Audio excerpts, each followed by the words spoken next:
ಅಥಣಿ ಪುರಸಭಾ ಚುನಾವಣೆಯಲ್ಲಿ ಸ್ಪರ್ಧೆ ಮಾಡುವ ಮೂಲಕ ಅಸಾವುದ್ದೀನ್ ಓವೈಸಿ ನೇತೃತ್ವದ ಎಐಎಂಐಎಂ ಪಕ್ಷವನ್ನು ಸಂಘಟಿಸಲಾಗುವುದು ಎಂದು ರಾಜ್ಯ ಕಾರ್ಯದರ್ಶಿ ಲತೀಫಾ ಖಾನ ಪಠಾಣ ಹೇಳಿದರು. ಬೆಳಗಾವಿ ಜಿಲ್ಲೆಯ ಅಥಣಿ ಪಟ್ಟಣದ ಸ್ನೇಹಜ್ಯೋತಿ ಅಂಧ ಮಕ್ಕಳ ಶಾಲಾ ಆವರಣದಲ್ಲಿ ನ್ಯಾಯವಾದಿ ಪ್ರಮೋದ್ ಹಿರೇಮನಿಯವರನ್ನ ಪಕ್ಷಕ್ಕೆ ಬರಮಾಡಿಕೊಂಡು ಮಾಧ್ಯಮದೊಂದಿಗೆ ಮಾತನಾಡಿದರು.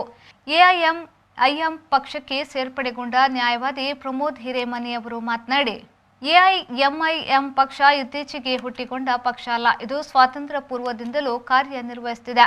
ಹೀಗಾಗಿ ನಾನು ನನ್ನ ರಾಜಕೀಯ ಭವಿಷ್ಯವನ್ನ ಈ ಪಕ್ಷದ ಮೂಲಕ ರೂಪಿಸಿಕೊಳ್ಳಲು ನಿರ್ಧರಿಸಿದ್ದೇನೆ ಎಂದು ಹೇಳಿದರು.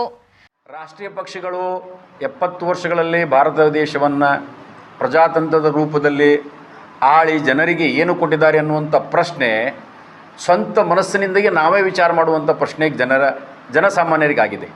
ಬೆಲೆ ಏರಿಕೆ ಇರಬಹುದು, ಸಾಕಷ್ಟು ಜಾತಿ ವಿವಾದಗಳಿರಬಹುದು. ಅಭಿವೃದ್ಧಿಯ ಪಥವನ್ನು ಹೇಳ್ತಾರೆ ವಿನಃ ಅಭಿವೃದ್ಧಿಯ ದಾರಿಯಲ್ಲಿ ಯಾರೂ ಅದನ್ನು ಕೊಂಡೊಯ್ಯಲಿಕ್ಕೆ ಸಾಧ್ಯ ಇಲ್ಲ. ಅದಕ್ಕಾಗಿ ನಾವು ಪ್ರಾದೇಶಿಕ ಪಕ್ಷದಲ್ಲಿ ಎಷ್ಟು ಕಾಳಜಿಯಿಂದ ಸಮರ್ಥವಾಗಿ ಕೆಲಸ ಮಾಡುವಂಥ ಉದಾಹರಣೆಗಳು ಸಾಕಷ್ಟಿದೆ. ಅದು ದಕ್ಷಿಣ ಭಾರತದಲ್ಲಿ ಈಗಾಗಲೇ ನಮ್ಮ ಭಾರತವನ್ನು ರೂಲ್ ಮಾಡ್ತಾ ಇರೋದು ಪ್ರಾದೇಶಿಕ ಪಕ್ಷಗಳು. ಅದಕ್ಕಾಗಿ ನಾವು ಕರ್ನಾಟಕದಲ್ಲಿಯೂ ಸಹ ಮುಂಬರುವ ಲೋಕಸಭೆ ಎಲೆಕ್ಷನ್ನಲ್ಲಿ ನಾವೆಲ್ಲ ಪ್ರಾದೇಶಿಕ ಪಕ್ಷ ಯಾವ ರೀತಿ UPದಲ್ಲಿ 40 ಬೇರೆ ಬೇರೆ ಪಕ್ಷಗಳು ಸೇರಿ ನಮ್ಮ ಪಕ್ಷದ ಲೀಡರ್ಶಿಪ್ನಲ್ಲಿ ಎಲೆಕ್ಷನ್ ಮಾಡುವಂಥ ವಿಚಾರ ಇದೆ, ಅದೇ ರೀತಿ ನಾವು ಸಹ ಕರ್ನಾಟಕದಲ್ಲಿ ಮಾಡುವಂಥ ವಿಚಾರವನ್ನು ನಮ್ಮ ರಾಷ್ಟ್ರೀಯ ಅಧ್ಯಕ್ಷರು ಸಹ ಅದನ್ನು. ಈ ಸಂದರ್ಭದಲ್ಲಿ ಎಐಎಂಐಎಂ ಪಕ್ಷದ ಅಬೀಬ್ ಮುಲ್ಲಾ, ಶಾಹುದ್ ಖಾನ್ ಪಠಾಣ, ಶಾರುಖ್ ಪಟೇಲ್, ಹಸನ್ ಮೌಲಾನಾ, ಶಾಲಿನಿ ಹಿರೇಮನಿ, ಶಶಿಕಾಂತ್ ಬ್ಯಾಡಗಿ ಮೊದಲಾದವರು ಉಪಸ್ಥಿತರಿದ್ದರು.